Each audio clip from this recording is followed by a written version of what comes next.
Straight లైన్లో మనం fourth method అయితే చూస్తాం. ఇది కూడా మనకు 3 మార్క్స్ అడిగేదానికి ఛాన్సెస్ ఉన్నాయి. Find the angle between the lines. 2 lines అయితే మనకి ఇచ్చేసాడు. సో ఇలా మనకు 2 లైన్స్ ఇచ్చి యాంగిల్ ఫైండ్ అవుట్ చేయమంటే కాస్ థీటా ఫార్ములా అయితే మనం దీన్ని యూజ్ చేసుకోవాలి. సో మనం ఇలా సొల్యూషన్ రాసి therefore the angle between the lines, మనకి ఇచ్చిన 2 లైన్స్ ఇచ్చాడు. ఓకేనా, 2 లైన్స్. సో ద 2 లైన్స్ రాసుకుంటాం. ఏమి ఇచ్చాడు? X plus 2y plus 9 is equal to 0 and 3x plus y minus 7 is equal 0. So ఇది మనకి ఏ ఫార్మేట్లో ఉంది? a1x plus b1y plus c is equal to 0 and a2x plus b2y plus c2 is equal 0. మనకి formula ఫార్మేట్లో ఉంది. So ఇది a1 value, ఇది b1 value, ఇది c1 value. ఓకేనా, అలానే a2 b2 c2 value. So ఇప్పుడు మనం కాస్ థీటా ఫార్ములాలో అప్లై చేస్తాం.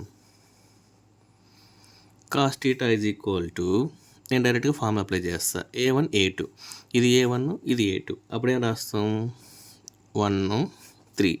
నెక్స్ట్ b1 b2 అంటే 2 1. So divide by root of a1 square b1 square, ఇది a1 స్క్వేర్ ఇది b1 స్క్వేర్. అప్పుడు ఏమొస్తుంది? 1 స్క్వేర్ 2 స్క్వేర్. అలానే a2 స్క్వేర్ b2 స్క్వేర్, ఇది a2 స్క్వేర్ ఇది b2 స్క్వేర్ అంటే 3 స్క్వేర్ ప్లస్ 1 స్క్వేర్. దీనికి టెట్ అప్లై చేసేయండి, మోడ్లెస్. సో ఇప్పుడు దీన్ని సాల్వ్ చేస్తాం. ఇక్కడ ఏమొస్తుంది? 3 ప్లస్ 2 డివైడ్ బై, ఇదేం రాసుకోవచ్చు? 1 ప్లస్ 4 ఈ రూట్ ఆఫ్ 9 ప్లస్ 1.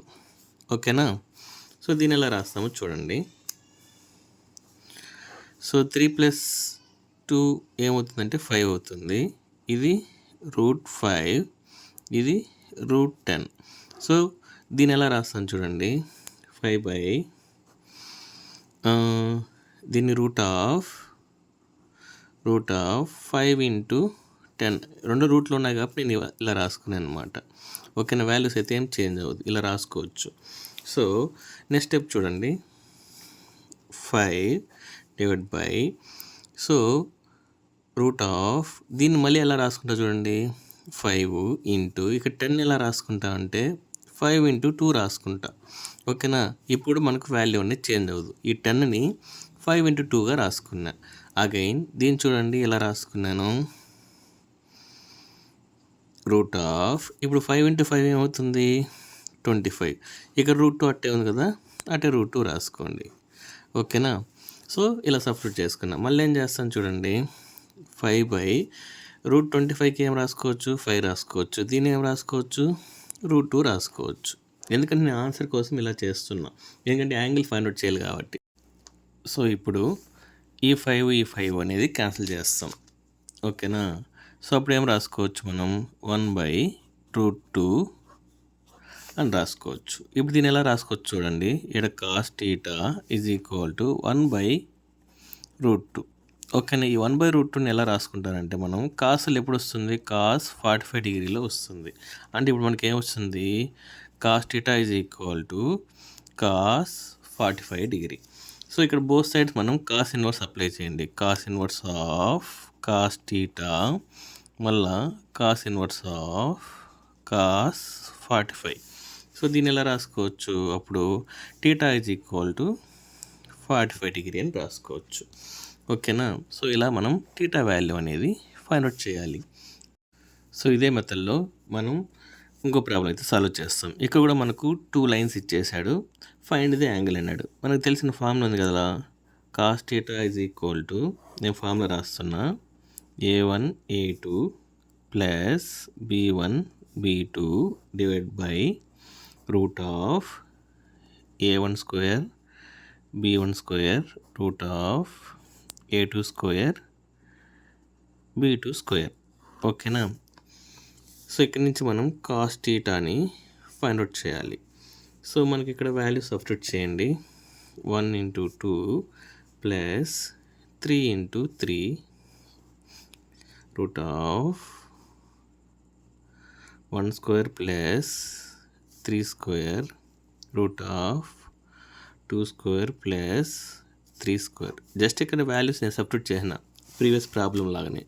ఓకేనా? Again cos theta is equal to ఇక్కడ 2 ప్లస్ 9 వస్తుంది.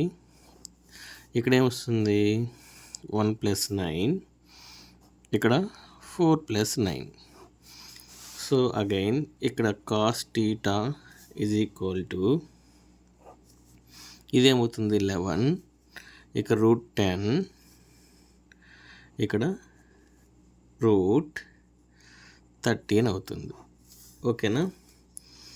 సో దీన్ని ఎలా రాసుకోవచ్చు? 11/√10 ఇంటూ 13 అని రాసుకోవచ్చు. ఓకేనా? సో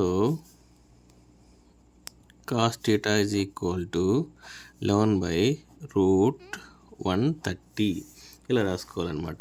కానీ వాటి ఫైండ్ అవుట్ చేయమనేది యాంగిల్. అప్పుడు theta is equal to cos inverse of 11/√13 అని రాసేయండి. సో ప్రీవియస్ ప్రాబ్లం లాగా మనకు అది క్యాన్సిల్ అవ్వదు కాబట్టి మనం ఇలా నిలిపేస్తే కూడా సరిపోతుంది.